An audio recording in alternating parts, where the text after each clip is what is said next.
بسم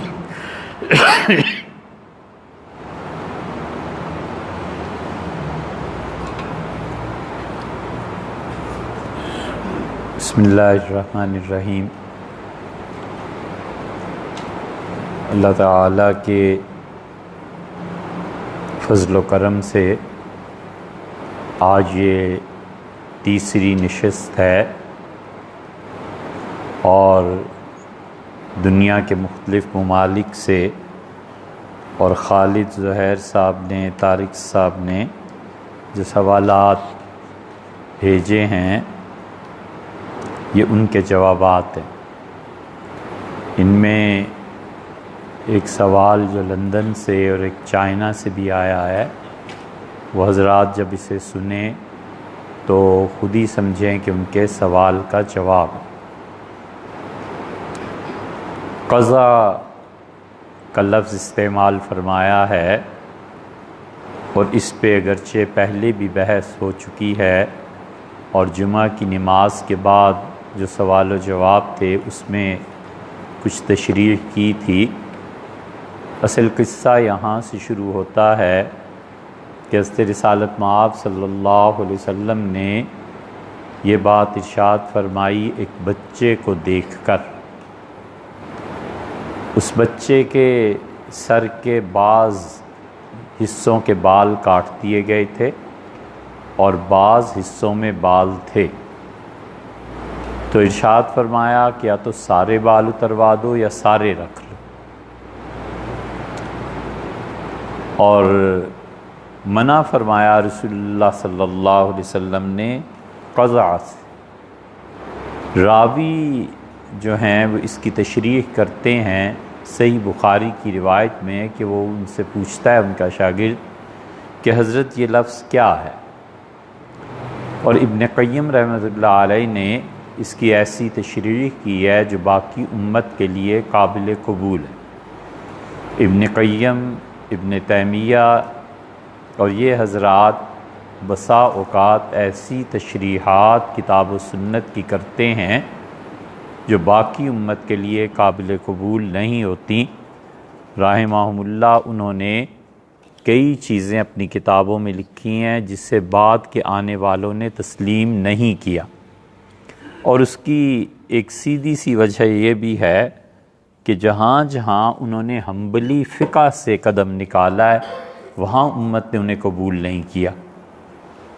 مثلا 3 طلاق کا مسئلہ ہے، ابن قیم رحمۃ اللہ علیہ کے یہاں تو اور بھی مسائل ہیں، اور حدیث کو دیکھ کے براہ راست ان سے مسائل کا استنباط کرنا، یہاں پہنچ کے علماء کو ان سے اختلاف پیدا ہوا ہے۔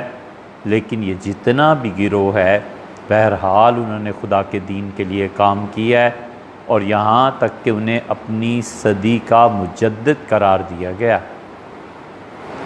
ابن تیمیہ رحمۃ اللہ علیہ کے متعلق بہت لوگوں نے لکھا ہے کہ وہ 7ویں صدی کے مجدد تھے۔ 661 ہجری میں وہ پیدا ہوئے اور 728 ہجری میں ان کا انتقال ہوا، اور ان کی دین کے لیے بے پناہ بے شمار خدمات ہیں۔ لیکن 2-4 مسئلوں میں اگر انہوں نے اپنی کوئی انفرادی رائے ظاہر کی ہے تو ہمیں یہ مناسب نہیں ہے کہ ہم اس کی وجہ سے ان کے احترام میں کمی کریں۔ ابن قیم ہیں جن سے بات ہماری شروع ہوئی تھی۔ ابن قیم کی زاد المعاد رحمہ اللہ وہ سیرت میں ایسی کتاب ہے کہ کم ہی ایسی کتابیں لکھی گئیں۔ بہت اس کا خیال آتا ہے کہ کاش کوئی آدمی زاد المعاد جیسی کوئی کتاب سیرت طیبہ پہ حنفی فقہ کے مطابق مرتب کر۔ بڑا وسیع علم چاہیے اس کتاب کے لیے، اور اس کو پڑھ کے پتہ چلتا ہے کہ ابن قیم رحمۃ اللہ علیہ کی کتنی گہری نظر تھی۔ ابن قیم نے یہاں جو اس کی تشریح کی ہے قضا کی، وہ باقی امت نے بھی اسے قبول کیا ہے۔ وہ کہتے ہیں کہ عربوں میں بال کٹوانے کے جو طریقے تھے اس میں قضا شامل تھا، اور اس کا مطلب یہ ہے کہ اس کی 4 قسمیں۔ ایک قسم تو یہ ہے کہ سر کے درمیان میں بال چھوڑ دیے جائیں، اور قرب و جوار سے سارے اطراف سے اسے شیو کر دیا جائے۔ ہم نے یہ نہیں کہا کہ اسے کاٹ دیا جائے۔ تقصیر اور تحلیق میں فرق ہے، اور یہ فرق ہمیشہ پیش نظر رکھنا چاہیے۔ ایک ہے حلق، حلق کا مطلب ہے سر کے بال منڈوا دینا، اور ایک ہے قصر، اس کا مطلب ہے کینچی سے کٹوا دینا۔ قرآن کریم نے دونوں لفظ استعمال کیے ہیں۔ اللہ تعالیٰ نے فرمایا ہے حضور صلی اللہ علیہ وسلم کے خواب کے متعلق کہ لقد صدق اللہ رسولہ الرؤیا بالحق، اللہ نے اپنے نبی صلی اللہ علیہ وسلم کا خواب بالکل سچا کر کے تم لوگوں کو دکھا دیا۔ لَتَدْخُلُنَّ الْمَسْجِدَ الْحَرَامَ انشاءاللہ، اور اگر اللہ نے چاہا تو تم عمرہ کرنے کے لیے جاؤ گے، بیت اللہ میں داخل ہوگے، اور اس عمرے میں کیا ہوگا؟ محلقین رؤوسکم و مقصرین، تم میں سے کچھ لوگ اپنے سر کے سارے بال منڈا دیں گے، شیو کر دیں گے، اور کچھ کینچی سے کتروائیں گے۔ جب یہ مرحلہ پیش آیا تو رسول اللہ صلی اللہ علیہ وسلم دیکھ رہے تھے۔ نبی کریم صلی اللہ علیہ وسلم نے ان 4-5 مواقع پہ جب حج کے لیے عمرے کے لیے آئے ہیں تو اپنے سر کے بال اتروائے ہیں پورے، اس کے علاوہ نہیں ہے۔ حضور صلی اللہ علیہ وسلم بال رکھتے بھی تھے اور بال رکھنے کو پسند بھی فرماتے تھے۔ یہ جو سر منڈانا ہے نا، یہ آپ کے ہاں ایسا نہیں تھا۔ یہ تو پہلے عرض کیا تھا آپ سے کہ سیدنا علی رضی اللہ عنہ سے بات چلی تھی، ادروائز وہاں یہی چیز تھی۔ تو حضور صلی اللہ علیہ وسلم جب لوگوں کو دیکھا کہ وہ بالوں کے معاملے میں کیا رویہ اختیار کر رہے ہیں، تو حج کا مسئلہ تھا، عمرے کا اتنا بڑا مسئلہ تھا، تو آپ نے فرمایا کہ رحم اللہ المحلقین، اللہ کی رحمت ہو جنہوں نے سر کے سارے بال منڈوا دی۔ جنہوں نے حجامت کرائی تھی ان کا المقصرین یا رسول اللہ کے رسول جنہوں نے کتروائے ہیں کینچی سے، ان کا کیا بنے گا؟ تو آپ نے دوبارہ فرمایا کہ رحم اللہ ان پر رحم کرے جنہوں نے شیو کرا دیا سر۔ انہیں پھر کہا اللہ کے رسول جنہوں نے حجامت کرائی ہے۔ حضور صلی اللہ علیہ وسلم نے بعض روایات میں آتا ہے تیسری مرتبہ اور بعض میں آتا ہے دوسری مرتبہ کے بعد کہا المقصرین، ان پہ بھی ہو ہی جائے، یہ بھی آ ہی جائیں اس میں۔ ان کے لیے یہ الفاظ عمومی طور پر نہیں ملتے، اس لیے دو چیزوں میں فرق ہے۔ آپ دیکھیں مونچھوں کا کیا حکم ہے۔ مونچھیں نہ رکھنا یہ ہوا ہے۔ عبداللہ ابن عمر رضی اللہ عنہما اپنی مونچھوں کو کترواتے تھے اور کینچی لے کے اس سے اتنے زیادہ اپنے اوپر کے ہونٹ کو صاف کرتے تھے ایسے لگتا تھا جیسے کہ شیو کر دیا گیا ہو۔ یہاں فقہا نے فرق کیا، انہوں نے کہا کہ مونچھوں کو بلیڈ سے ریزر سے صاف کرنا مکروہ ہے، یہ کوئی اچھی بات نہیں ہے۔ وہ کہتے ہیں کینچی سے صاف کرے۔ تو حلق اور قصر میں شریعت نے فرق کیا ہے، بالوں کے کٹوانے میں اور منڈوانے میں۔ قضا میں کیا ہے؟ یہاں پر آدمی سر کے بال درمیان میں رکھ لے، اس کی پہلی قسم، اور شیو کرا دے، اس کو منع فرمایا گویا رسول اللہ صلی اللہ علیہ وسلم نے، یہ پہلی قسم۔ دوسری اس کے بالکل برعکس ہے کہ وہ درمیان میں شیو کر دے اور چاروں طرف کو بال رکھے۔ تیسری قسم قضا کی وہ یہ ہے کہ اپنے سامنے سے بال منڈوا دے اور پیچھے بال رکھ لے، عرب کرتے تھے ایسے۔ اور چوتھی صورت یہ ہے کہ وہ آدمی جگہ جگہ سے اپنے بالوں کو شیو کر دے، سر کے اس حصے کر لیے، پھر اس حصے سے کر لیے، پھر اس حصے سے کر لیے، گویا ایک تماشا عجوبہ بن گیا۔ حج کے موقع پہ یہ چیزیں دیکھنے میں آتی ہیں۔ کئی ایک جاہل لوگ جو جنگلوں دیہاتوں میں رہتے ہوں گے، وہ جب آتے ہیں تو آپ انہیں دیکھیں حج میں ایسے ہی کرتے ہیں وہ۔ اب فقہا نے مثلا لکھا ہے کہ 1/4 بال کٹوائے حج اور عمرے میں، اگر اس نے حلق نہیں کرانا سر کا تو 1/4 بال سر کے کٹائے۔ ہوتے ہوتے عمرے اس نے متعدد کیے کرتا، حتیٰ کہ جب اس کے بال اتنے رہ جائیں جتنی کہ ایک انگلی کی پور ہوتی ہے، تو اب اس کے لیے کوئی راستہ باقی نہیں ہے سوائے اس کے کیا وہ سر کو شیو کرا دے۔ جہاں انہوں نے لکھا ہے 1/4 بال، 1/4 1/4 کا مطلب یہ ہے کہ مجموعی اعتبار سے جتنے بال ہیں یہ سب کے سب 1/4 کٹ جائیں، 1/4۔ اب حج میں یہ تماشا کبھی دیکھیے گا کہ ہم نے کئی پٹھانوں کو دیکھا کہ وہ سر پہ باقاعدہ لائنیں لگواتے ہیں، درمیان سے شیو کر لیا، ادھر سے تو چوکا ایک بن گیا نا، پھر پہلا عمرہ کیا تو اس کو منڈا دیا، پھر دوسرا کیا تو اس کو کر دیا، پھر تیسرا اور چوتھا۔ وہ فقہا کی اس عبارت کا یہ مطلب سمجھیں ہیں، حالانکہ یہ چیز جائز ہی نہیں ہے۔ بہت بری بات، بہت بری بات۔ حضور صلی اللہ علیہ وسلم نے ایسی چیزوں کو سخت ناپسند فرمایا۔ تو یہ 4 صورتیں، سر کے آگے سے بال منڈا دینا اور پیچھے رکھ لینا، اور سر کے درمیان سے اور ختم کر دینا اور جھالریں گویا ہو گئیں، اور بالکل اس کی تیسری برعکس ہو گیا، اور چوتھے جگہ جگہ سے بال منڈوانا۔ یہ 4 صورتیں شریعت نے جائز قرار دی تھی۔ شریعت ان 4 صورتوں سے منع کرتی ہے۔ اب رہ گیا جو آپ نے لندن سے سوال میں دریافت فرمایا ہے، اور ایک چیز ہے قصر، بالوں کا کٹوانا۔ بالوں کا جو کٹوانا ہے، اب 3 یا 4 طریقے ہیں اس کے۔ ایک تو یہ کہ آدمی سیدھے سادہ سر منڈوا دے، وہ تو کوئی بحث ہی نہیں ہے۔ ایک یہ ہے کہ وہ آگے سے لے کے پیچھے تک سارے بال برابر کے کٹوائے، اس پہ بھی کوئی حرج نہیں۔ امداد الفتاویٰ میں حضرت تھانوی نور اللہ مرکزہ نے اس پہ بحث کی ہے۔ سارے بال رکھ لے تو بھی کوئی حرج نہیں ہے، کہ اس نے جو بال بڑے ہوئے تھے مثلا کانوں پہ آ رہے تھے یا ادھر ادھر، اس سے کٹوا دیے، یہ بھی ٹھیک ہے۔ رہ گئی اس کی چوتھی صورت کہ درمیان میں اس نے بال رکھے، جیسے آرمی کی کٹ ہوتی ہے، اور ادھر ادھر سے اس نے شیو نہیں کرایا بلکہ کینچی سے بال کٹا کر چھوٹے کر لیے، تو اسے جائز ہونا چاہیے، اس لیے کہ اس نے قصر کیا ہے، حلق نہیں کیا۔ اور حنفیہ کے ہاں ایک قول یہ بھی ہے کہ 3 انگلیوں کا فاصلہ اگر پڑ جائے، یعنی سر کے بال 3 انگل کے برابر زیادہ ہوں اور ادھر سے وہ کٹا لے، تو یہاں تک بھی اجازت دیتے ہیں۔ اگرچہ شامی نے اس قول کو نقل کیا ہے، تو 3 انگلیوں کا تو فرق پڑتا بھی نہیں ہے، وہ تو فرق اس سے بھی تھوڑا ہوتا ہے، تو اس لیے اسے جائز ہونا چاہیے۔ یہ اس کی تفصیلات ہیں۔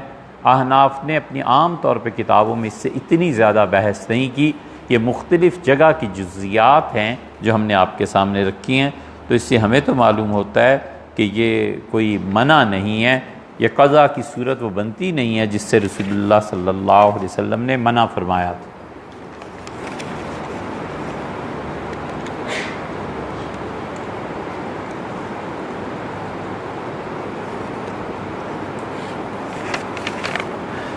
آج کی نشست میں ایک اور سوال یہ ہے کہ عورتوں اور مردوں کی نماز میں فرق کیا ہے؟ یہ ابھی بحثیں چلی ہیں، پہلے تو ایسے نہیں ہوتا تھا، عورتیں ایک ہی طرح نماز پڑھتی تھیں۔ اب یہ جتنے عربی کو نہ جاننے والے اور محض اردو کی کتابوں کی حدیثیں دیکھ دیکھ کے مسائل کا استنباط کرتے ہیں نا، یہ فتنہ اس وقت سے پھیلا ہے کہ عورتیں بھی ایسی ہی نماز پڑھیں جیسے مرد پڑھتے ہیں۔ عورتوں اور مردوں کی نماز میں شامی رحمۃ اللہ علیہ نے جو فرق گنوائے ہیں، پہلے ہم وہ گن دیتے ہیں اور پھر اس کے بعد ہم بات کریں گے اس پہ کہ اصل میں اس اختلاف کی وجہ کیا۔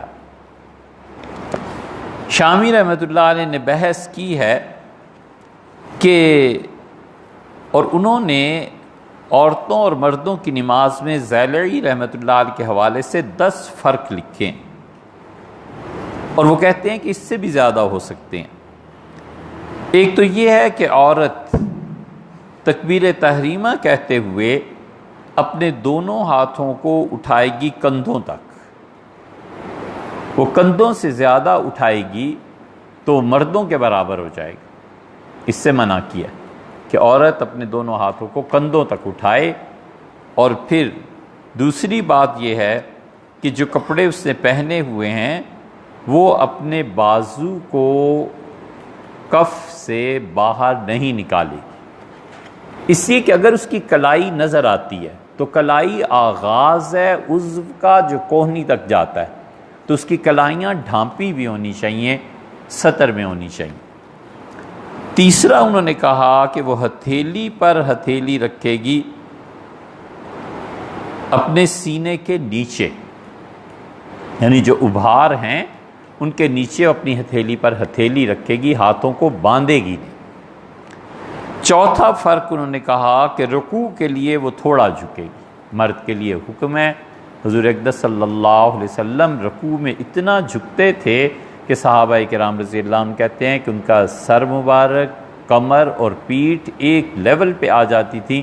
ایک جگہ آتا ہے کہ ہم میں سے کوئی پانی کا بھرا ہوا پیالہ رکھ دیتا تو ہموار سطح پہ رکھتا، اس میں چھلک پیدا نہ ہوتی۔ لیکن عورت کے لیے حکم الگ ہے، وہ یہ ہے کہ بس اس کے لیے اتنا کافی ہے کہ وہ رکوع میں تھوڑا سا جھک جائے، اس کی انگلیاں اس کے گھٹنوں کو چھو لیں۔ مرد میں بھی ایسے ہو سکتا ہے، مثلاً وہ آیا نماز پڑھنے کے لیے، امام صاحب رکوع میں گئے تھے، تو اب وہ کیا کرے، وہ جلدی سے شامل ہوا، اگر اس کی انگلیوں نے گھٹنوں کو چھو لیا تو اس آدمی کا رکوع ہو گیا، اور جب رکوع ہو گیا تو اس سے رکعت بھی مل گئی۔ پانچواں فرق یہ انہوں نے کہا ہے کہ مرد جیسے انگلیاں کھولے گا اپنے رکوع میں اور گھٹنے کو پکڑے گا، حضور صلی اللہ علیہ وسلم کا طریقہ یہی تھا۔ نبی کریم صلی اللہ علیہ وسلم سجدے میں انگلیوں کو آپس میں ملا لیتے تھے، اور رسول اللہ صلی اللہ علیہ وسلم انگلیوں کو کھلا کر دیتے تھے، فل کھول دیتے تھے جب رکوع میں جاتے تھے، اور گھٹنے کو مضبوطی سے پکڑ لیتے تھے۔ عورت ایسے نہیں کرے گی۔ پانچویں فرق میں انہوں نے بیان کیا کہ عورت اپنی انگلیاں بند رکھے گی اور بس وہ رکوع تک پہنچے۔ نماز میں ترمذی کی روایت میں آیا ہے، یہاں ایک اور بات بھی عرض کرتے چلیں کہ حضور صلی اللہ علیہ وسلم جب تکبیر تحریمہ کہتے تھے تو نشر اصابع، اپنی انگلیوں کو کھول دیتے تھے۔ ہم نے ایک صاحب کو دیکھا کئی مرتبہ نماز پڑھتے ہوئے ایسے کرتے تھے، تو حقیقت میں خیال آیا کہ یہ اتنی لمبی داڑھی ہے اور یہ ساری چیزیں کرتے ہیں، اس حدیث کا مفہوم انہیں معلوم ہوگا، چلو پوچھ لیتے ہیں، شاید ہم سے غلطی ہوئی۔ تو انہوں نے کہا ترمذی میں آیا، حدیث میں آیا، حضور صلی اللہ علیہ وسلم ہاتھوں کی انگلیاں کھول دیتے تھے۔ ہم نے کہا حضرت یہ امت میں کس نے اختیار کیا ہے؟ کہنے لگے کسی نے کیا ہے یا نہیں کیا، میں اہل حدیث پہ عمل کرتا ہوں۔ ہم نے عرض کیا کہ حضور صلی اللہ علیہ وسلم انگلیاں کھول دیتے تھے، اس کا مطلب یہ ہے کہ ایسے نہیں ہاتھ کرتے تھے کہ انگلیاں بند ہو جائیں، ایسے نہیں کرتے تھے، ایسے مٹھیوں کی طرح نہیں کرتے تھے۔ کھولنے کا مطلب یہ تھا کہ قبلہ رخ ہوتے تھے دونوں ہاتھ، اور انگلیاں جیسے جتنی انسان کی کھلی ہوتی ہیں بس اتنی ہی کافی ہیں، ایسے نہیں کرتے تھے۔ پھر سوچتے رہے، پھر کہنے لگے کون کہتا ہے؟ میں نے کہا جی جو بھی کہے، یہ جو آپ کرتے ہیں یہ کون کہتا ہے؟ کہنے لگے حدیث سے میں یہی سمجھا۔ میں نے کہا میں بھی یہی سمجھاؤں کہ تمہاری سمجھ کا کیا اعتبار ہے؟ میں نے کہا آگے تو جھگڑا ہی پھر شروع ہو جائے گا۔ جی تو چاہتا تھا کہ پوچھوں حضرت آپ کی سمجھ کا کیا اعتبار ہے، لیکن یہ براہ راست حدیثوں کو دیکھ کے نا پھر اتنی ہی سمجھ آتی۔ فقہا نے اس حدیث پہ بحث کی ہے کہ حضور صلی اللہ علیہ وسلم اپنی انگلیوں کو کھلا رکھتے تھے۔ کھلا رکھنے کا مطلب ہی یہی ہے کہ مٹھیاں نہیں ہوتی تھیں۔ اب بھی بعض لوگ آپ دیکھیں نا ایسے کرتے ہیں، ایسے اللہ اکبر کرتے ہیں، انگلیاں آدھی آدھی ٹیڑھی ہوئی ہوتی ہیں۔ یہ انہوں نے کہا عورت اپنی انگلیوں کو کھول کے گھٹنوں کو نہیں پکڑے گی۔ اسی طرح وہ اپنی انگلیوں میں اور اپنے دونوں ہاتھوں کو اپنے گھٹنوں پہ رکھے گی۔ ساتواں انہوں نے فرق بیان کیا ہے، اور انہوں نے کہا کہ اپنے گھٹنوں کو وہ موڑے گی بھی نہیں۔ مردوں کو بعض اوقات گھٹنے موڑنے پڑتے ہیں قد کی وجہ سے اور وجوہات سے، عورت بس صرف رکوع کرے سیدھا سادہ اور اپنی انگلیوں کو اپنے گھٹنوں پہ لے جا کر رکھ دے۔ کتنے ہو گئے؟ 7۔ 8واں فرق انہوں نے بیان کیا کہ رکوع اور سجدے دونوں میں وہ اپنے جسم کے ساتھ بازوؤں کو ملائے گی۔ حضور صلی اللہ علیہ وسلم کا مردوں میں طریقہ یہ تھا کہ وہ جب گھٹنوں پہ ہاتھ رکھتے تھے تو اپنی دونوں کوہنیوں کو رسول اللہ صلی اللہ علیہ وسلم اپنے پہلوؤں سے الگ کرتے۔ ساری نماز میں آپ کو اس بات کا بڑا اہتمام تھا کہ بازو جسم کے ساتھ اگر متصل رہیں گے تو پسینہ آئے گا. اتنی اتنی لمبی رکعتیں پڑھنا، 5 8 پارے ایک رکعت میں پڑھنا، اگر وہ جسم کے ساتھ ملیں گے تو پسینہ آئے گا، پسینے سے بو پیدا ہوگی. اور رسول اللہ صلی اللہ علیہ وسلم ہمیشہ اس سے دور رہتے تھے، حتیٰ کہ منع فرماتے تھے کہ مسجد میں آؤ تو کچا پیاز کھا کے نہ آنا. آپ نے فرمایا کہ دیکھو اس سے فرشتوں کو تکلیف ہوتی ہے. اسی لیے ایک حدیث میں آتا ہے، حضور اقدس صلی اللہ علیہ وسلم نے فرمایا سب سے زیادہ فرشتوں کو تکلیف اس وقت پہنچتی ہے جب تم میں سے کوئی آدمی نماز میں اس کے دانتوں میں جو غذا پھنسی ہوئی ہے اسے اپنی زبان کے ذریعے نکالتا ہے تو اس میں ظاہر ہے کہ سڑان پیدا ہو جاتی ہے، بو پیدا ہو جاتی ہے. اور آپ نے کہا تم جانتے نہیں کہ جب تم خدا کا کلام پڑھتے ہو تو فرشتے تمہارے ہونٹوں پہ اپنے ہونٹ رکھ دیتے ہیں اور یہ ان کی غذا ہے. وہ کلمات کے ذریعے ان کو طاقت ملتی ہے. اللہ کے ذکر کو وہ اپنے فرشتے جس جسم کے اس نور میں جب شامل ہوتا ہے اللہ کا ذکر تو اس کو قوت اپنی محسوس کرتے ہیں. اسی لیے رسول اللہ صلی اللہ علیہ وسلم سے پوچھا گیا کہ قیامت کے قریب سیدنا مسیح علیہ السلام قیامت پہ جب آپ نے حالات بیان کیے ایسے ہو جائے گا، بھوک پڑ جائے گی، ایک قلعے میں بند ہو جائے، تو عرض کیا گیا کہ اللہ کے رسول پھر لوگ کھائیں گے کیا؟ تو رسول اللہ صلی اللہ علیہ وسلم نے فرمایا تمہیں اس دن غذا میں وہ چیز کام دے گی جو اللہ کے فرشتوں کی غذا ہے. بڑے حیران ہوئے لوگ، ان کا اللہ کے رسول کیا؟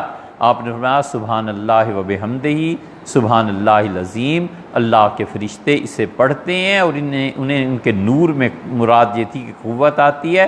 اور آپ نے فرمایا تم اس دن پڑھو گے تو ان کلمات کے ذریعے تمہارا جسم باقی رہے گا، یعنی روح باقی رہے گی، زندگی باقی رہے گی. مراد ساری حدیث سے یہ.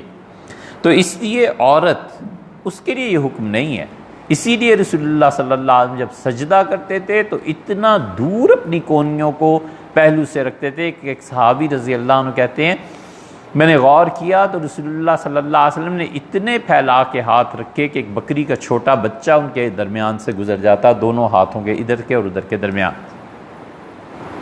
بیٹھتے تھے قعدے میں، اس وقت بھی رسول اللہ صلی اللہ علیہ وسلم کونیاں اپنے جسم سے الگ لگتے تھے تاکہ یہ جوڑ کونی سے لے کے مونڈھے تک کا، دوش تک کا یہ جو جوڑ ہے یہ زیادہ جسم سے نہ ملا رہے اور ہوا اس کو کراس کرتی رہے اور پسینہ پیدا نہ ہو تاکہ اس سے بو نہ آئے. یہ تھی حکمت رسول اللہ صلی اللہ علیہ وسلم کے ہاں. اور بھی چیزیں ہوں گی لیکن ایک ان میں سے یہ بھی تھی. پھر انہوں نے نواں فرق بیان کیا. انہوں نے کہا کہ عورت مردوں کی طرح نہیں بیٹھے گی، وہ نہیں. اس کا مطلب یہ ہے کہ وہ جب سجدہ کرے گی تو ترتیب سے چل رہے ہیں نا، رکوع کے بعد سجدہ آ گیا تو انہوں نے فرمایا، تحریر فرمایا کہ سجدے میں عورت اپنے بازوؤں کو کھڑا نہیں کرے گی، اپنے جسم کے ساتھ ملا کر رکھے گی. اور اس کے بعد جب بیٹھے گی تو بیٹھنے کا انداز یہ ہے کہ اپنے دونوں پاؤں کو ایک طرف نکال کے بیٹھے گی. یہ وہ طریقہ ہے جو شافعی حضرات کے ہاں مردوں کے لیے بھی یہی ہے، عورتوں کے لیے بھی یہی ہے. اور ہمارے ہاں عبداللہ ابن مسعود رضی اللہ عنہ کی روایت زیادہ کارآمد ہے. ابن مسعود رضی اللہ عنہ نے کہا کہ رسول اللہ صلی اللہ علیہ وسلم تشہد میں بیٹھتے تھے تو انہوں نے تشہد رسول اللہ صلی اللہ علیہ وسلم کا بیان کیا اور انہوں نے کہا کہ وہ ایک پاؤں بچھاتے تھے، دوسرے پاؤں کو کھڑا کرتے تھے، اس کی انگلیاں پوری طرح مراد یہ کہ قبلے کی طرف ہوتی تھیں. اور رسول اللہ صلی اللہ علیہ وسلم یہ جو 2 رکعتوں کے بعد کا قعدہ ہے، 4 رکعتیں ظہر عصر وغیرہ وغیرہ، انہوں نے کہا اس طرح دوسرے قعدے سے جلدی اٹھ کھڑے ہوتے تھے جیسے رسول اللہ صلی اللہ علیہ وسلم تپتی ریت پہ بیٹھ کے. اس لیے جو درمیان میں ہوتا ہے نا قعدہ، حضور صلی اللہ علیہ وسلم کا طریقہ یہی تھا کہ وہ جلدی اٹھ جاتے تھے. اس کے لیے سیدنا علی رضی اللہ عنہ کی روایت غالباً ایسے آئی ہے. اچھا، 10واں فرق یہ ہو گیا. 11واں فرق انہوں نے بیان کیا کہ امام جب بھول جائے تو یہ اس کے لیے سبحان اللہ اور الحمدللہ، سبحان اللہ یا اللہ اکبر یہ الفاظ نہیں کہے گی، بلکہ وہ اپنے ہاتھ پہ ایسے ہاتھ مارے گی. یہ تالی نہیں ہے نا، یہ ایسے ہے تاکہ اس تک آواز پہنچے. آپ کے ملک کے ایک بہت بڑے مذہبی رہنما اور سیاست بھی، اور یہ تو انہیں حال کسی کو پڑ گیا. وہ ویڈیو بھی ہے تو ہم نے اس میں دیکھا وہ بار بار ایسے کر رہے تھے، تو ہم نے کہا یہ تالی سے بچنے کے لیے انہوں نے ایسے کیا ہے. یہ اصل میں وہ وہاں یہ چیز ہے، اگر ان کے علم میں ہو، بہرحال علم تو ان کا ہے، تو یہ چیز ہے کہ عورت آواز نہیں دے گی. پھر فرق انہوں نے بیان کیا کہ عورت امامت نہیں کرائے گی. مردوں کی امامت میں عورتوں کا کوئی حصہ نہیں، عورت کسی صورت امام نہیں بنے. رسول اللہ صلی اللہ علیہ وسلم نے بعض چیزیں حالات کے مطابق کر دی ہیں. انسانی زندگی میں یہ اصول ہے کہ کبھی کبھی جواب بالکل صحیح نہیں ہوا کرتا، انسان وقت کو دیکھ کر جو مناسب سمجھتا ہے کہہ دیتا ہے، اس کو ڈیل کرتا ہے. بچہ کہتا ہے کہ آپ نے بازار جانا ہے، تو کہتا ہے بیٹے آپ تو یہ کام کریں نا، میں نے جانا ہے یا نہیں جانا پھر بتائیں گے. ابھی صحیح جواب نہیں ہے، کہنا چاہیے کہ جانا ہے یا نہیں جانا، لیکن اس وقت کا تقاضا یہ ہے کہ اگر اسے بازار کا کہا نا تو اس 10 فرمائشیں یاد آ جائیں گی. باپ کہتا ہے اس موضوع کو چھوڑو، اس کو کرو. کئی مرتبہ ایسے ہوتا ہے. حضور اقدس صلی اللہ علیہ وسلم نے حدیث میں ایسی چیزیں آئی ہیں، یہ نہیں سمجھتے نا لوگ اس اصول کو. اب اللہ تعالیٰ کے لیے یہ جائز ہے کہ ہم یہ کہیں کہ خدا مکان میں ہے، جگہ ہے، یہ عقیدہ رکھنا جائز؟ یہ جن گمراہوں کا عقیدہ تھا نا کہ اللہ تعالیٰ عرش پہ بیٹھا ہوا ہے، تو پھر اگلی نسل نے پوچھا کہ عرش بڑا ہے یا اللہ بڑا ہے؟ معاذ اللہ، استغفر اللہ. تو جواب دیا گیا کہ 4 انگل عرش بڑا ہے اور اللہ اس سے چھوٹا ہے. انہوں نے کہا اچھا بیٹھا ہے تو کس طرح بیٹھا ہے؟ پھر انہوں نے ہی پوچھا کہ اگر خدا عرش پہ نہیں بیٹھا تو پھر کہاں ہے؟ ایک صاحب ہم سے پوچھنے لگے کہ اللہ تعالیٰ اگر عرش پہ نہیں ہے تو کہاں ہے؟ تو ہم نے ان سے پوچھا کہ عرش جو ہے یہ مخلوق ہے، بنائی گئی ہے، یا خالق ہے؟ کہنے لگے مخلوق ہے. میں نے کہا ظاہر ہے کہ اگر آپ اسے خالق مانتے ہیں تو شرک کا ارتکاب کرتے ہیں.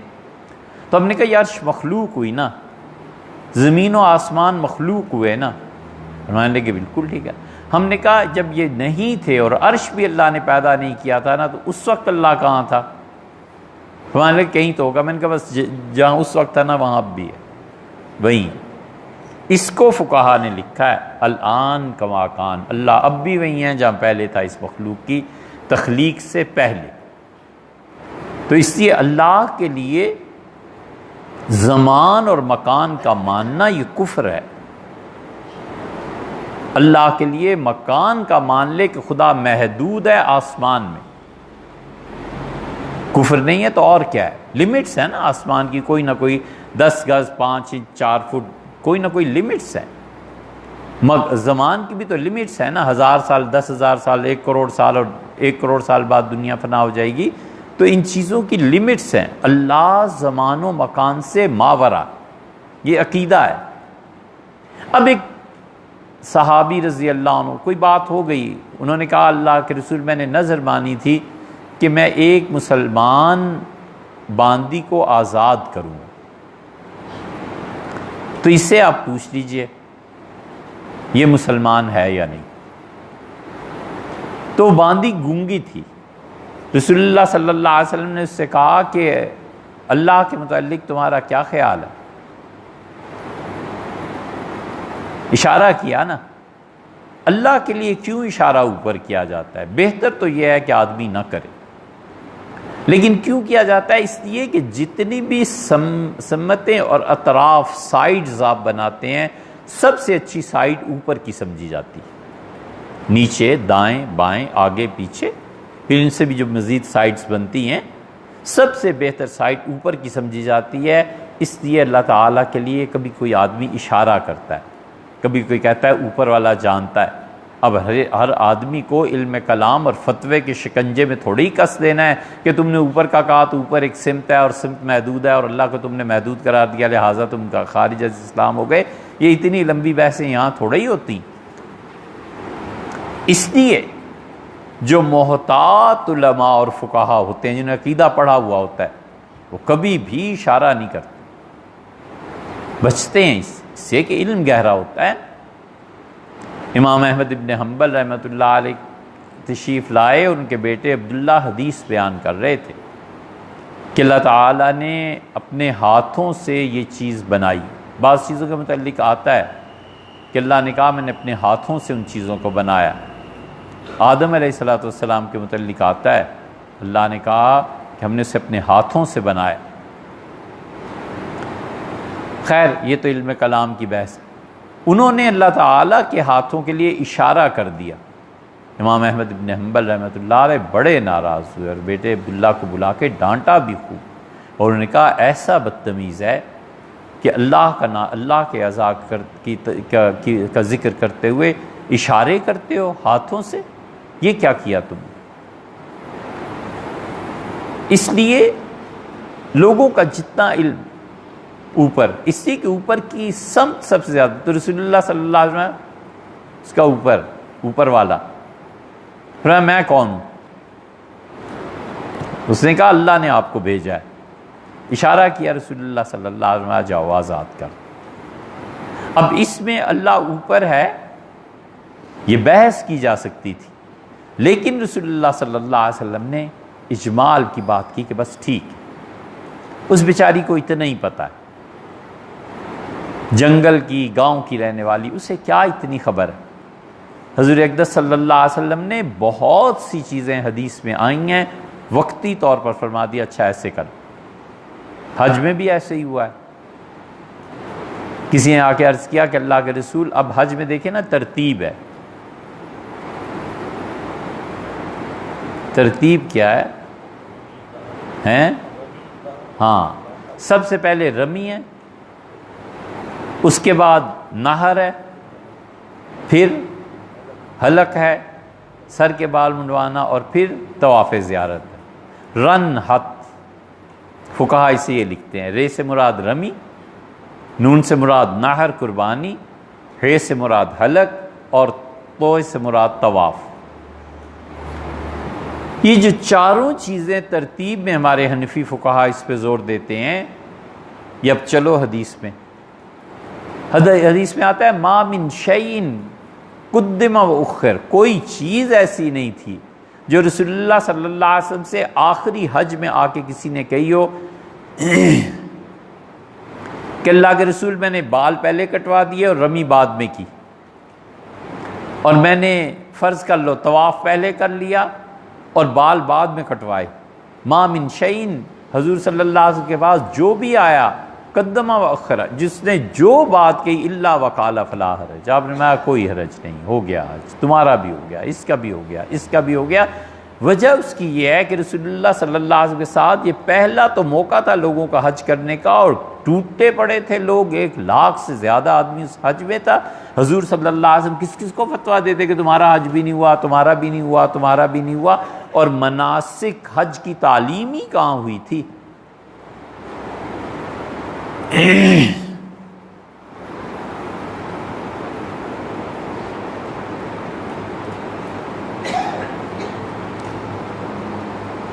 اس لیے حضرت رسالت پناہ صلی اللہ علیہ وسلم بعض چیزوں میں ایسے کر دیتے تھے، حدیث میں ہر جگہ آیا۔ اسی لیے حنابلہ اس کے قائل ہی نہیں ہیں، حنبلی فقہا اس کو نہیں مانتے، وہ کہتے ہیں آگے پیچھے جو مرضی کرو سب جائز۔ حنفی فقہا نے اس میں ترتیب رکھی ہے، وہ کہتے ہیں کہ حدیث میں تو آیا الا وقال فلا حرج، حضور صلی اللہ علیہ وسلم کا جو بھی آپ نے کہا کوئی پرواہ نہیں، کوئی پرواہ، ہو گیا حج، تمہارا بھی ہو گیا، تمہارا بھی ہو گیا۔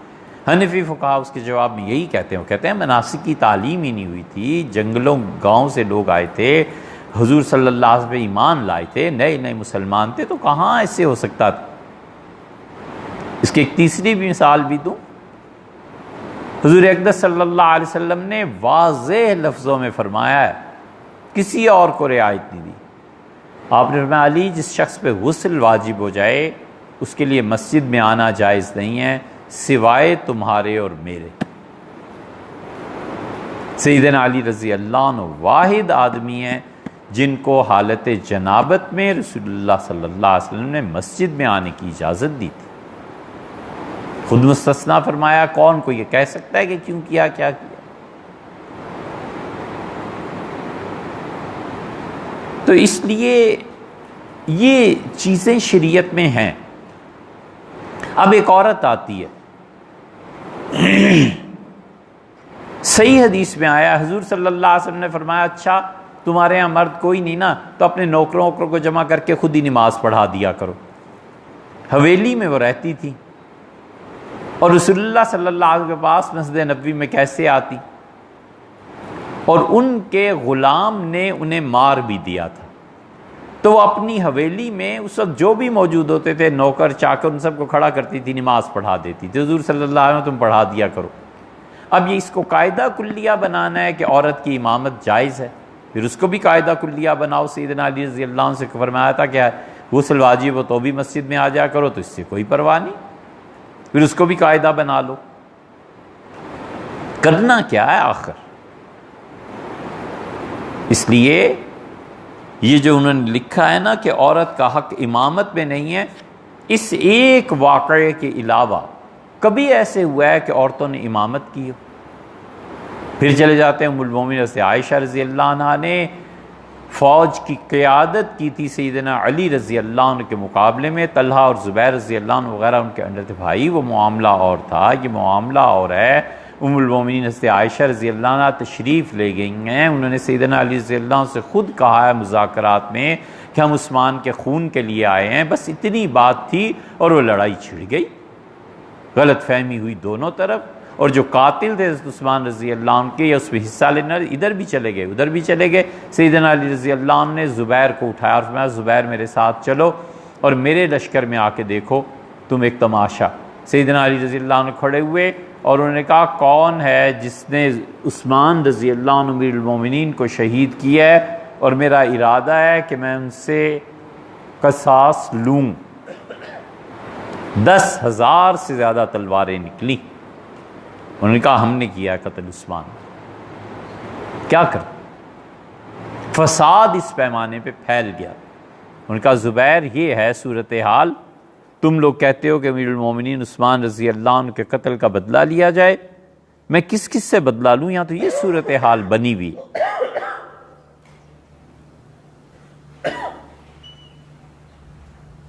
انہوں نے فرمایا میں کس کس سے بدلہ لوں، یہاں تو یہ صورتحال بنی ہوئی۔ تو نتیجہ یہ کہ زبیر رضی اللہ عنہ خاموشی سے واپس آ گئے، اور جب ادھر والوں نے ادھر تیر چلائے رات کی روشنی میں اور ادھر سے سمجھے کہ حملہ ہو گیا، انہوں نے جوابی تیر چلانے شروع کیے۔ ام المومنین عائشہ رضی اللہ عنہ نے کہا انا للہ پڑھی، اور ان کا علی تم اس سے وعدہ کر کے گئے تھے، یہ انہوں نے کیا کیا؟ حضرت علی رضی اللہ عنہ اٹھے، سوئے ہوئے تھے، اور انہوں نے تلوار لی کہ لڑائی شروع ہو گئی ہے، اور انہوں نے کہا اللہ میں برات کا اظہار کرتا ہوں، ہم نے عثمان کے خون میں کوئی حصہ نہیں، یہ غلط فہمی ہو گئی جو ہو گئی، اس کو آپ نماز پہ۔ اس واقعے کے علاوہ ہے کیا؟ عورتوں نے امامت کی کہاں ہے؟ کہیں بھی نہیں۔ خلفائے راشدین کا سارا زمانہ گزرا ہے، ایسے ایسے فاضل صحابہ رضی اللہ عنہم امہات المومنین سے آ کے مسائل پوچھتے تھے۔ سیدنا عمر رضی اللہ عنہ جیسے آدمی نے کہا کہ جاؤ اور عائشہ رضی اللہ عنہ سے مسئلہ پوچھو اور مجھے بھی آ کے بتانا۔ ام المومنین عائشہ رضی اللہ عنہ رہتی کہاں تھی؟ مسجد نبوی میں۔ ایک نے صبح کی نماز کے بعد بیان شروع کر دیا، تو حضرت عائشہ رضی اللہ عنہ نے کہا اس سے کہو چپ کرے یا آہستہ بولے، یہ میرے سونے کا وقت ہے، اور اگر آئندہ ایسے ہوا نا تو میں عمر سے شکایت کرواؤں گی، انہیں بتاؤں گی تاکہ تمہارا علاج ہو۔ ساتھ ہی تو رہتی تھی، 58 ہجری تک حیات رہی ہے، ایک دن ایسا نہیں ہوا کہ ام المومنین نے نماز، کچھ بھی نہیں۔ اسی یہ نیا فتنہ اٹھا ہے کہ عورتیں نماز پڑھائیں گی، امامت کرائیں گی، عورتیں اب امامت کرانے لگی ہیں۔ حدیث میں آئے یار، حدیث میں تو یہ بھی آیا اور حدیث میں تو وہ بھی آیا، اسی لیے جی چاہتا ہے کہ کبھی 25-30 احادیث بخاری شریف سے نکال کے نا سامنے رکھوں کہ حدیث میں تو یہ بخاری میں آیا ہے، حضور صلی اللہ علیہ وسلم دونوں سجدوں کے درمیان رفع یدین کرتے تھے، اس پہ بھی عمل کر لو۔ اب سوائے اہل تشیع کے اب یہ کہیں نہیں رہا۔ عبداللہ ابن عباس رضی اللہ عنہما کی روایت، اسی لیے انہوں نے کہا کہ عورتیں ان کا امامت میں کچھ نہیں، بہت زور لگا کر، بہت سوچ سمجھ کے کئی فقہا نے کئی مرتبہ بحث کر کے علامہ ابن حمام رحمۃ اللہ علیہ نے فتح القدیر میں ایک چیز لکھی ہے. انہوں نے لکھا ہے کہ یہ لڑکیوں کا حفظ اسی لیے زیادہ اپریشیٹ نہیں کیا جاتا. وجہ اس کی یہ ہے کہ مہینے میں کچھ دن اس پہ آتے ہیں، وہ قرآن پڑھ نہیں سکتی، نتیجہ یہ کہ قرآن کچا پڑ جاتا، پھر وہ آہستہ آہستہ بھول جائے گی. اس لیے بچیوں کا حفظ کرنا زیادہ کچھ اتنا نہیں مانا گیا. فقہا نے کہا جو حفظ کرتی ہیں اس کا کیا کرنا ہے، امامت تو ہے نہیں، تراویح پڑھا نہیں سکتی، قرآن زبانی سنائے کیسے. تو انہوں نے پھر ایک تجویز دی. انہوں نے کہا عورتوں کے درمیان کھڑی ہو، آگے مصلی پہ نہ جائے، اور وہ کھڑے ہو کے تراویح میں قرآن پاک اونچی آواز سے پڑھیں، اور دوسری جو حافظات ہیں وہ اس کا قرآن سنیں اور اس طرح نماز پڑھ لیں. اس کی گنجائش انہوں نے نکالی. امامت پھر بھی عورت کی نہیں. ختم نبوت کو ماننا ہے یا نہیں ماننا؟ کیا حضرت رسالت پناہ صلی اللہ علیہ وسلم ابھی کسی اور نبی نے بھی آنا ہے والعیاذ باللہ؟ خدا نے یہ سارے احکامات قیامت تک کے لیے دیے ہیں. اگر یہ احکامات قیامت تک کے لیے نہ ہوتے تو ایک نئے نبی کی ضرورت بھی تھی، پھر وہ آتا. اور فقہا نے جتنا اجتہاد کیا ہے اس اجتہاد کی کوئی بنیاد ہے. ایسے تھوڑا ہی ہے کہ جو جی میں آیا کہہ دیا فتویٰ دے دیا. فقہا کے اجتہاد کی جو بنیادیں ہیں وہ قائم ہوں گی تو مجتہد کو حق پہنچتا ہے کہ وہ اجتہاد کرے. ہر چیز حدیث سے ثابت. حدیث سے یہ بھی ثابت کر لینا کل کو کہ بھینس حلال ہے. یہ بھینس کس قاعدے سے حلال ہے بھیا؟ کوئی طریقہ ہوگا نا. حضور صلی اللہ علیہ وسلم کے زمانے میں تو بھینس نہیں تھی. یہ گرم پانی سے وضو جائز ہے؟ حضور صلی اللہ علیہ وسلم تو گرم پانی سے کبھی وضو نہیں کیا. یہ تو سیدنا عمر رضی اللہ عنہ کے یہاں کی روایت ملتی ہے کہ امیر المومنین نے پانی گرم کروایا اور وضو کیا. چین سے ایک برتن آیا تھا اور وہ برتن آگ پہ رکھنے سے بھی نہیں ٹوٹتا تھا. چائنا کی چیزیں آتی تھیں اس زمانے میں بھی. تو سیدنا عمر رضی اللہ عنہ نے اس پہ پانی گرم کرا کے وضو کیا. پھر گرم پانی سے بھی کل کو وضو نہ کرو کہ حضور صلی اللہ علیہ وسلم تو نہیں کیا تھا. بھینس کو بھی حرام قرار دے دینا. آخر کسی بنیاد پہ تو بھینس حلال ہوئی ہوگی نا، جائز. وہ جو بنیاد ہے نہ وہ کتاب ہے نہ سنت ہے، وہ کچھ اور ہے. مجتہد ایسے مسائل کو اس طرح سے حل کرتا ہے. اس لیے یہ کہتے ہیں کہ اس کے لیے امامت نہیں ہے عورت کے لیے. اگلا ایک فرق بیان کیا ہے کہ وہ تکبیرات تشریق نہیں کہے گی. تکبیرات تشریق کا مطلب یہ ہوا، ایک تو تکبیرات ہیں جو 5 دن مردوں کو پڑھنی ہوتی ہیں، 9 ذی الحج سے لے کے 13 ذی الحج کی عصر تک نا. عورتیں ان تکبیرات کو پڑھیں گی. عورت ہے، مرد ہے، مسافر ہے، مقیم ہے، سب برابر ہیں. یعنی مطلب یہ ہے کہ اگر وہ عید کی نماز کے لیے جائیں گی تو جاتے ہوئے عید کی نماز میں حضور صلی اللہ علیہ وسلم چھوٹی عید پہ، میٹھی عید پہ آہستہ آواز سے تکبیرات کہتے تھے، اور جو بڑی عید جسے عید الاضحیٰ آپ کہتے ہیں اس میں رسول اللہ صلی اللہ علیہ وسلم اونچی آواز سے تکبیرات کہتے تھے. تو عورتیں اگر جائیں گی تو اپنی آواز بلند نہیں کریں گی اور مرد اپنی آواز بلند کریں گے. یہ فرق. اگلا فرق لکھا ہے کہ انہوں نے کہا عورت کے لیے یہ درست نہیں ہے کہ فجر کی نماز پڑھنے کے لیے اس کا انتظار کرے کہ صبح ہو جائے، روشنی پھیل جائے. مرد انتظار کرے گا. اس لیے مردوں کو صبح فجر کی نماز بس 20-25 منٹ پہلے پڑھنی چاہیے. ہمارے ہاں یہی ہے. یہ جو ہے نا کہ کسی کی نماز نہ ہو تو وہ پھر غسل کر کے دوبارہ نماز پڑھ لے، اتنا وقفہ ہونا چاہیے. لکھا ہے عام طور پہ کتابوں میں. ہمیں تو آج تک کوئی نہیں ملا کہ جو اتنا غافل ہو جائے کہ غسل فرض اور فجر کی نماز آ کے پڑھ لے. ایک موہوم چیز ہے. اس لیے فجر کی نماز بس 20-25 منٹ پہلے پڑھے. حضور صلی اللہ علیہ وسلم فَإِنَّهُ أَعْظَمُ لِلْأَجْرِ، اس میں لوگوں زیادہ ثواب ہے. جتنا فجر کو آگے کر کے تاخیر کر کے پڑھو گے اس میں زیادہ ثواب ہے. ایک تو سونے کا موقع بھی مل جاتا ہے وقت ہوتا ہے، دوسرے آدمی تاخیر سے اٹھتا ہے، نیند پوری ہو جاتی ہے، تو پھر دن سے ہی کام وہ جو ہے شروع کر دیتے ہیں۔ بہرحال جو بھی اس کی حکمت ہو، عورت کے لیے یہ حکم نہیں ہے، وہ تو جو ہی صبح صادق ہوئی اپنی نماز پڑھے اور بس ختم ہو گئی، اس کے لیے یہ حکم نہیں۔ عورت جہری نماز میں قرات جہر سے نہیں کرے گی، اس لیے کہ اگر وہ ایسے کرے گی تو نماز ٹوٹ جائے گی۔ اس کی لمبی بحث ہے، اس میں نہیں پڑھتے، لیکن جب امامت ہی نہیں کرے گی تو جہر کیا؟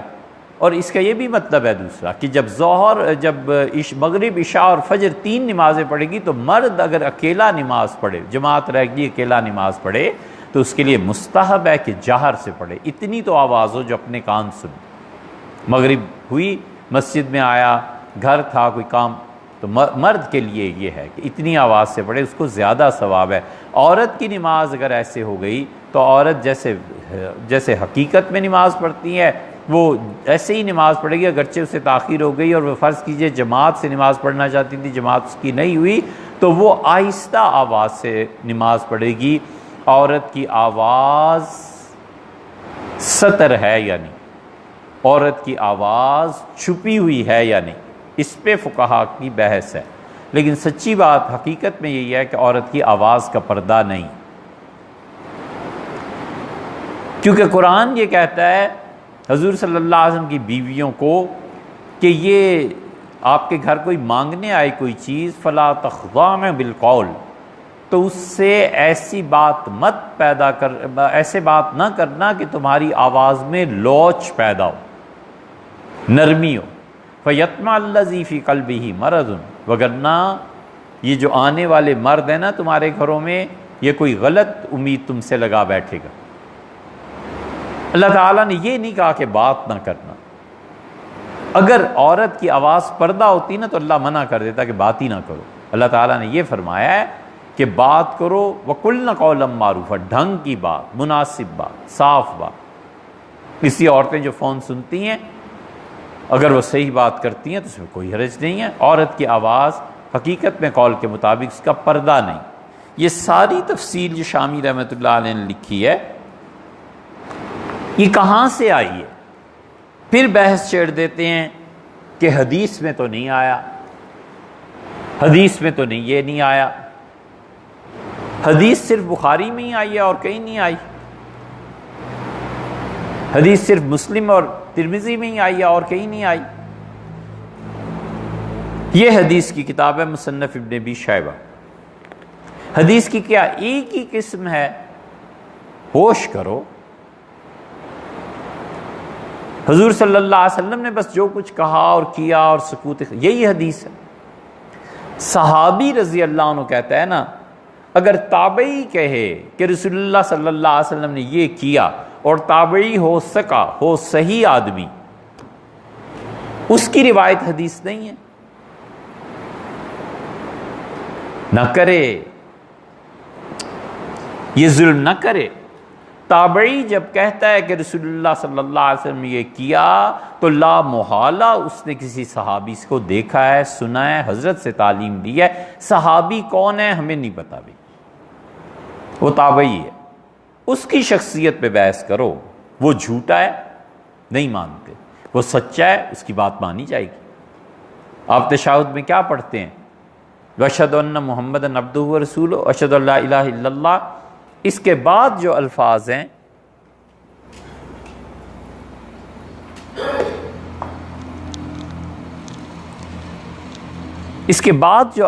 ہیں اشہد ان لا الہ الا اللہ کے بعد وحدہ لا شریک لہ، یہ تابعی کا اضافہ ہے۔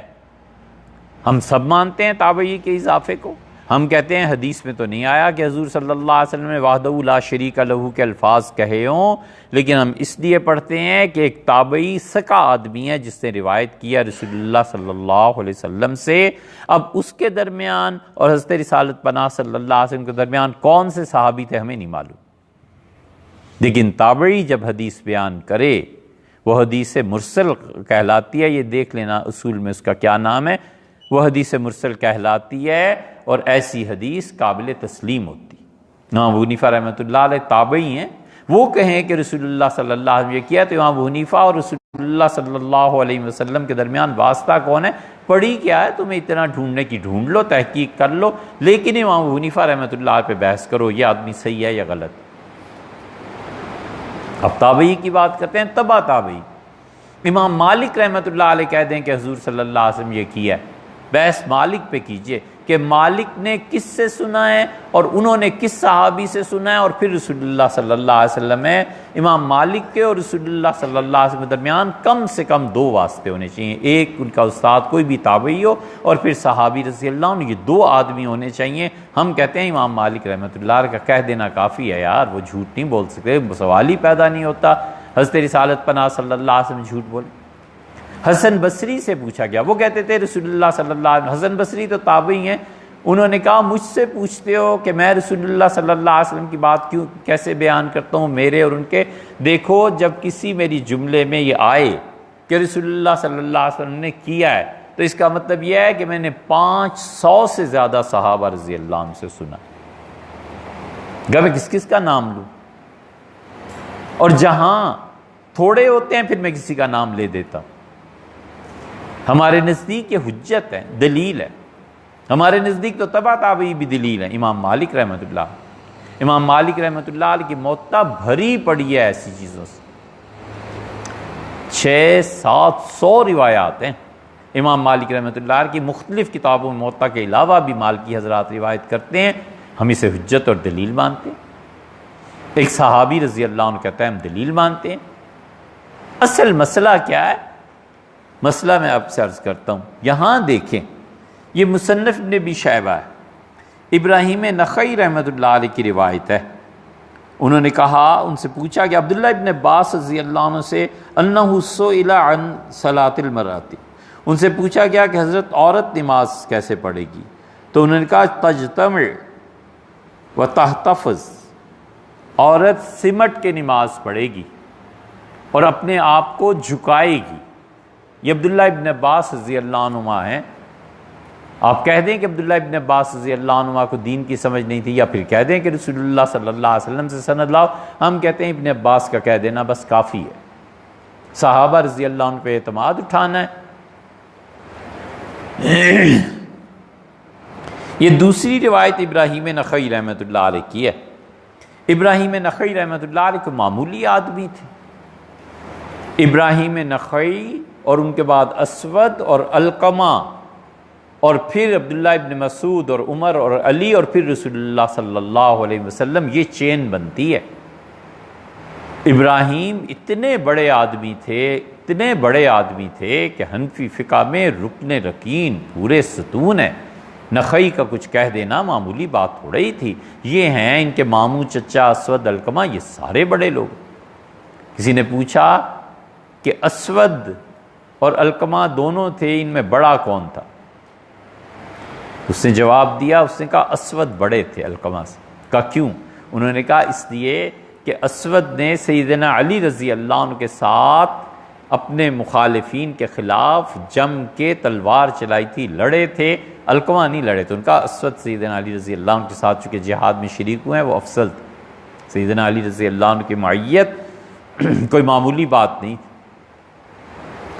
ابراہیم نخعی اتنے دور شہرت سے اور ان چیزوں سے نماز پڑھاتے تھے اپنی مسجد میں، اور ستون کے ساتھ بیٹھ جاتے تھے۔ اس زمانے میں ایک اصطلاح تھی کہ فلاں آدمی ستون کے ساتھ ٹیک لگاتا ہے، یعنی ستون کے ساتھ مسجد کے ٹیک لگانے کا مطلب یہ ہوتا تھا کہ لوگوں آؤ اور مجھ سے کتاب سنت کوئی چیز سیکھو۔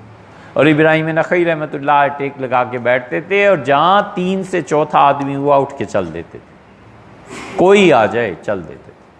کسی نے کہا حضرت اللہ نے اتنا علم دیا ہے تو آپ کیا کرتے ہیں؟ اتنے لوگ آنا چاہتے ہیں، سیکھنا چاہتے ہیں۔ انہوں نے کہا مجھے شہرت سے نفرت، میں نہیں چاہتا میں کسی سے ملوں یا میرے پاس کوئی آئے، بس میری طبیعت ہی ایسی ہے، میں ملنا نہیں چاہتا۔ جنازہ وفات کے وقت فرمایا کہ زیادہ لوگوں کو اطلاع نہ کرنا، بس جنازہ میرا پڑھ دینا۔ 7 یا 8 آدمی اس ہستی کے جنازے میں شریک ہوئے ابراہیم نخعی رحمۃ اللہ علیہ کے، لیکن آدمی اتنا بڑا ہے کہ بڑے بڑے لوگوں کی گردنیں اس کے سامنے جھک جاتی تھیں جب وہ فتویٰ دیتے تھے۔ ان سے پوچھا گیا ابراہیم سے کہ عورت نماز کیسے پڑھے گی، تو انہوں نے کہا اذا سجدت، عورت جب سجدہ کرے گی تو اسے چاہیے کہ اپنے پیٹ کو اپنی رانوں سے ملا دے، اور اسے چاہیے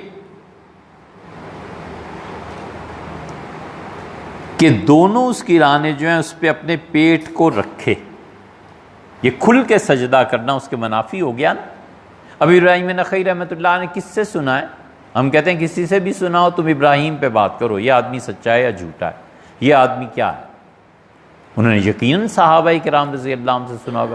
یہ ان کے ماموں وغیرہ، ماموں تھے یا جو بھی رشتہ داری تھی ان کی، یہ اسود اور علقمہ کوئی معمولی آدمی تھے، یہ جاتے تھے مدینہ منورہ اور حضرت عمر رضی اللہ عنہ سے کہتے تھے کہ سناؤ فتویٰ کیا ہے، تمہارے ابن مسعود نے کیا فتویٰ دیا۔ عبداللہ ابن مسعود رضی اللہ عنہ کے شاگرد تھے۔ عبداللہ ابن مسعود رضی اللہ عنہ کے ساتھ عجیب ہی بات ہوئی، 5 ان کے شاگرد ہیں جن سے پوری فقہ حنفی دنیا میں پھیلی، اور 5 کے 5 معذور، ایک نابینا تھا، ایک لنگڑا تھا، ایک گونگا تھا، بہرحال جو بھی ہم نے ایک جگہ اس کو ریکارڈ کروایا ہے پورا۔ ابن مسعود رضی اللہ عنہ پہ جہاں بحث کی ہے وہ کئی بیانات ہیں، شاید 50-60 بیانات ہوں گے، اس کے آخر پہ ہم نے اسے ریکارڈ کروایا ہے کہ عبداللہ ابن مسعود رضی اللہ عنہ، یہ دلیل ہے اس کی کہ اللہ کسی معذور سے بھی کام لینا چاہے نا تو خدا ان کے فیض کو کہاں کہاں پہنچاتا ہے۔ اس لیے یہ نہیں دیکھنا چاہیے کہ یہ معذوری ہے اس کی اور کیا کرے گا، خدا کا فضل شامل حال ہو جائے تو پچھلوں کو اٹھا کر پہلی صف میں لے آتا۔ یہ ابراہیم نخعی ہیں، یہ مجاہد ہیں۔ مجاہد رحمۃ اللہ عنہ نے فرمایا کہ میں مکروہ سمجھتا ہوں آدمی کے لیے کہ وہ جھک کر اتنے سجدہ کرے ایسے کہ اس کا پیٹ اس کی رانوں کو چھونے لگے۔ اذا سجدہ، جب وہ سجدہ کرے، اور اسے چاہیے کہ ایسے نہ کرے جیسے عورتیں سجدہ کرتی ہیں، عورتیں اس کے برعکس سجدہ کرتی ہیں۔ یہ مجاہد کون ہے؟ مجاہد تابعی ہے۔ مجاہد کہتے ہیں میں نے 20 مرتبہ قرآن پڑھا ہے تفسیر سمیت عبداللہ ابن عباس، اور مجاہد کو کسی نے اطلاع دی کہ مجاہد آپ نے عبداللہ ابن عباس رضی اللہ عنہ سے پڑھا ہے، اور ابن مسعود یہ کہتے ہیں منبر پر بیٹھ کے انہوں نے کہا کہ اللہ کی قسم دنیا میں وَلَقَدْ عَلِمَ الْمَحْفُوظُونَ، جو لوگ مجھے جانتے ہیں انہیں پتہ ہونا چاہیے، انہیں پتہ بھی ہے، وَلَقَدْ عَلِمَ الْمَحْفُوظُونَ، جنہوں نے مجھے رسول اللہ صلی اللہ علیہ وسلم کے ساتھ دیکھا ہے، ان کی صحبت میں دیکھا ہے، مراد یہ تھی ان کی۔ میں کہا وہ سب جانتے ہیں کہ دنیا میں ابن مسعود سے زیادہ، مجھ سے زیادہ قرآن کو کوئی جانتا ہوتا تو خدا کی قسم میں اس کے پاس جاتا قرآن پڑھنے کے لیے، سمجھنے کے لیے، میرے پاؤں ٹوٹ جاتے تو میں گھٹنوں کے بل جاتا۔ راوی کہتا ہے میں جلسے تقریر میں حضرت کی بات میں نے سنی، جا کر میں نے 16 صحابہ رضی اللہ عنہ سے پوچھا کہ آج انہوں نے یہ دعویٰ کیا ہے ممبر پہ بیٹھ کے، آپ کیا کہتے ہیں؟ ان کا 16 کے 16 جلیل القدر صحابہ رضی اللہ عنہ نے کہا وہ صحیح کہتا ہے، وہ ہم سب سے زیادہ جانتے ہیں۔ مجاہد سے کسی نے کہہ دیا، مجاہد آ گئے، مجاہد کہتے ہیں عبداللہ ابن مسعود رضی اللہ عنہ نے ایک مرتبہ مجھے تفسیر پڑھائی تو مجھے تمنا ہوئی کہ ابن مسعود نے ایک مرتبہ میں اتنا علم دے دیا جو عبداللہ ابن عباس 20 مرتبہ پڑھ کے ان سے مجھے اتنا نہیں ملا۔ تو علم تھا نا، عبداللہ ابن مسعود رضی اللہ عنہ ایسے تھوڑے ہی تھے، وہ جب اسلام بالکل جوان لڑکے تھے، ابھی تو داڑھی بھی نہیں اتری تھی، اور چرا رہے تھے بکریاں، تو حضور صلی اللہ علیہ وسلم اور حضرت بکر رضی اللہ عنہ یہ حضرات تو کہا دودھ دے دو، ابن مسعود نے انکار کر دیا، ان کا میں کیسے دودھ دے سکتا ہوں، کافر مالک تھا، ابن مسعود خود بھی مسلمان ہو سکتے ہیں، تو ان کا حضرت یہ تو مالک کی بکریاں ہیں، دودھ نہیں دیا۔ یہ امانت کا وصف رسول اللہ صلی اللہ علیہ وسلم کو بڑا پسند آیا۔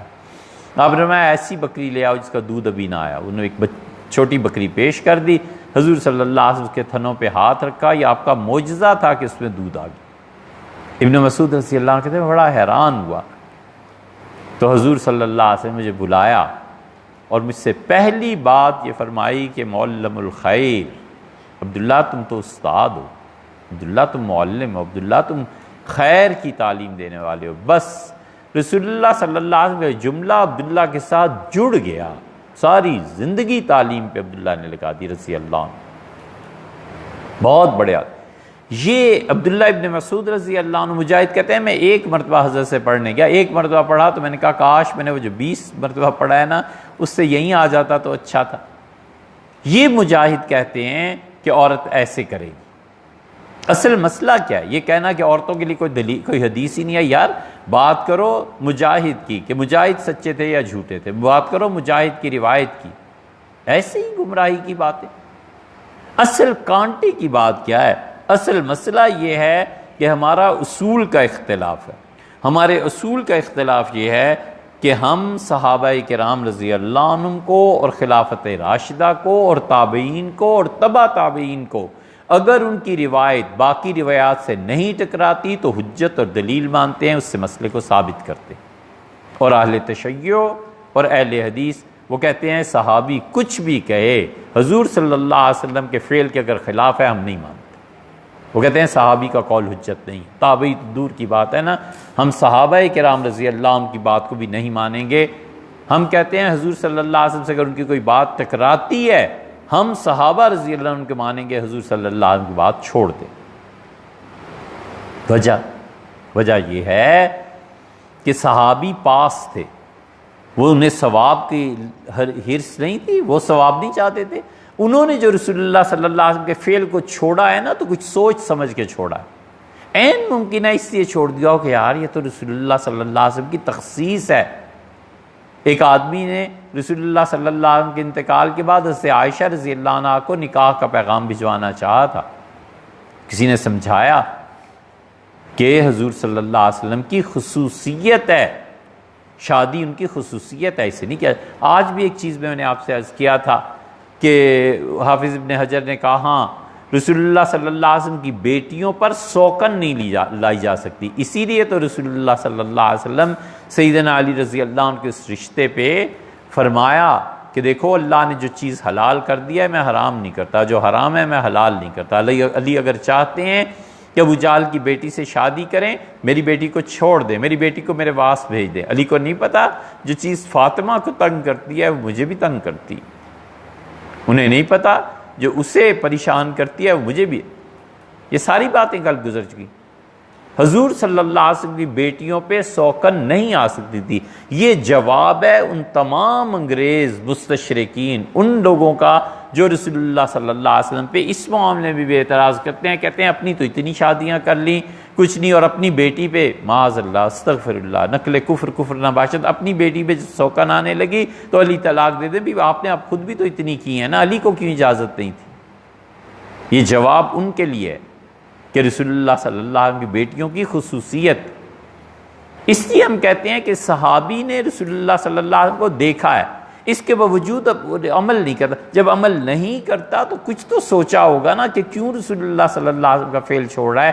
یقیناً اسے کچھ نہ کچھ معلوم ہوگا. بس ہم اس پہ اعتماد کرتے ہیں، ہم کہتے ہیں اس حدیث صحیح ہے، ٹھیک ہے اسے چھوڑ دو اور صحابی رضی اللہ عنہ کی بات پہ عمل کرو. کیونکہ اگر ثواب اس حدیث پہ عمل کرنے میں زیادہ ہوتا تو وہ صحابی رضی اللہ عنہ خود ہی نہ عمل کر لیتے. یہ بنیاد. اس لیے جو فرمایا ہے کہ عورتوں اور مردوں کی نماز میں فرق ہے، یہ فرق اس اصول کے تحت ہے کہ شیعہ اور اہل حدیث یہ دونوں نہیں مانتے صحابہ کرام رضی اللہ عنہ کو. ہم کہتے ہیں صحابہ رضی اللہ عنہ تو بہت بڑے تھے، تابعی اور تبع تابعی بات کرو بھئی، ان کی بھی ہم مانتے ہیں. اگر آدمی سچا ہے نا کوئی حرج نہیں، اس سے دین میں وسعت پیدا ہوتی ہے، اس سے دین میں فتوے مختلف ہوتے ہیں. اللہ کا شکر ہے ہر ایک کو موقع ملتا ہے عمل کرنے کا. کل بھی انشاءاللہ سوال جواب کی بات کریں.